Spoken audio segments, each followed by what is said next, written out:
Olá, galera, meus positivadores. Vamos positivar aí o nosso domingo. Estou aqui fazendo uma caminhada, que daqui a pouco a gente tem vários compromissos, né? A gente não para de realizar, e a gente precisa de um tempo também para repor as energias e fazer aquilo que a gente precisa, que é dormir, que é descansar, que é cuidar do corpo, né? Estar com as pessoas que a gente ama, que a gente precisa. E a gente precisa aí seguir o trecho da vida, fazer o que a gente tem que fazer em termos de trabalho, de estudo, enfim, é a vida, né? É a continuidade da vida. Mas passando aqui, eu estava pensando, olhando, estou caminhando aqui, olhando as pessoas, eu me lembrei, recebi uma ligação de um paciente, fiquei pensando pelas circunstâncias da vida, né?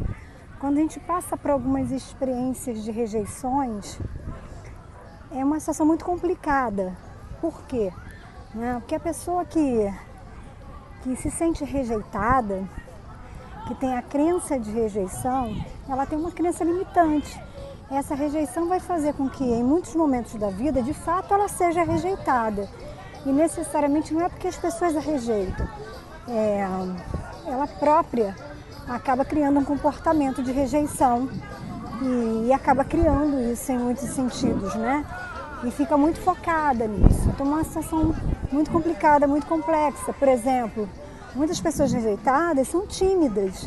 Isso faz com que elas se isolem, muitas vezes não se exponham, não mostrem o seu valor, as suas capacidades, aquilo que elas fazem de melhor, o que elas têm para oferecer. E é claro, então ela sempre vai ficando ali, né, numa situação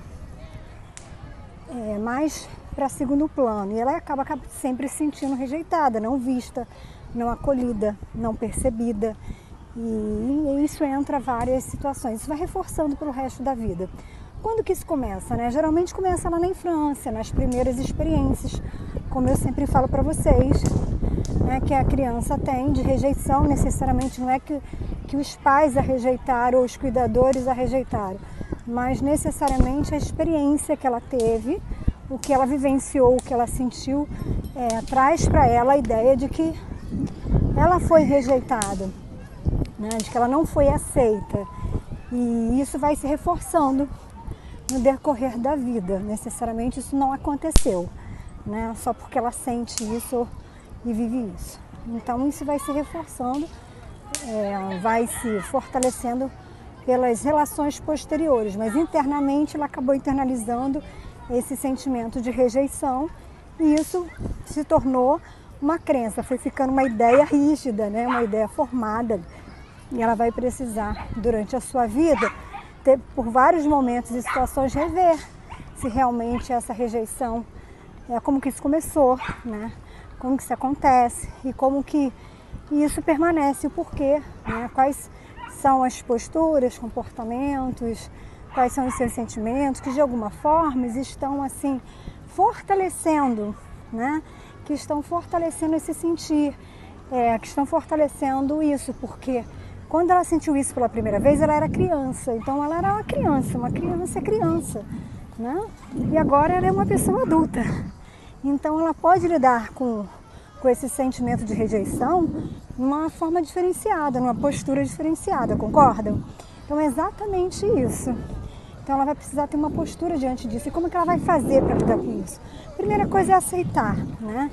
É aceitar que realmente esse sentimento parte dela, que por mais que ela tenha vivido essa realidade, que por mais que ela tenha sido vítima, que por mais que tudo isso tenha acontecido de fato, ela sente isso, ela vive isso cada vez mais por motivos que ela ainda não sabe, né, mas vai começar a aprender, ela vai saber. Então, por isso que é importante, muitas vezes, buscar a ajuda de um profissional da psicoterapia, né, um profissional da psicologia, um profissional que trabalha com isso, para poder conduzir, ajudá-la nessa busca, nesse conhecimento. E, gente, assim, não vamos vender, né, não vamos vender histórias. Toda construção mental, ela passa por um processo de desconstrução. Isso não é feito de uma hora para outra. né? Os nossos insights, eles acontecem sim de uma hora para outra e a gente pode fazer com que eles aconteçam mais rápido, né? Ou menos rápidos, a gente sai da frustração mais rápido ou menos, a gente tem posturas, enfim, muitas coisas podem acontecer, mas o processo de mudança é lento, você está mudando aí um comportamento, um pensamento, um sentimento, e tudo isso aí vai, é quase como um vício, né? Você vai aprender a pensar diferente, a agir diferente, fazer diferente e principalmente a ter, né, um condicionamento diferente, porque você vai sair do seu automático e vai procurar a buscar ações, interações em relação a isso para que isso muda, né? Começar a mudar sua mente em relação a isso, não se ver como o rejeitado, por exemplo, né? A gente entra naquilo que a gente sente e a gente entra nesse lugar e fica, e isso acaba prejudicando.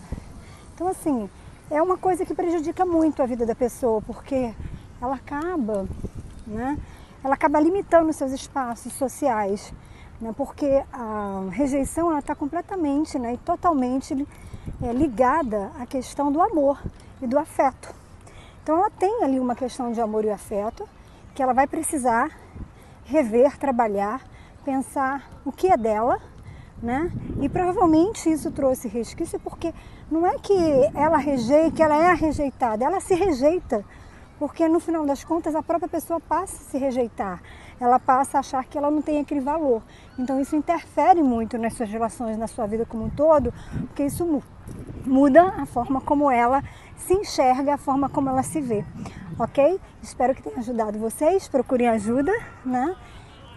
Sempre é possível mudar, é possível e precisa, né? A gente precisa cada vez mais aprender a saber viver. Beijo grande!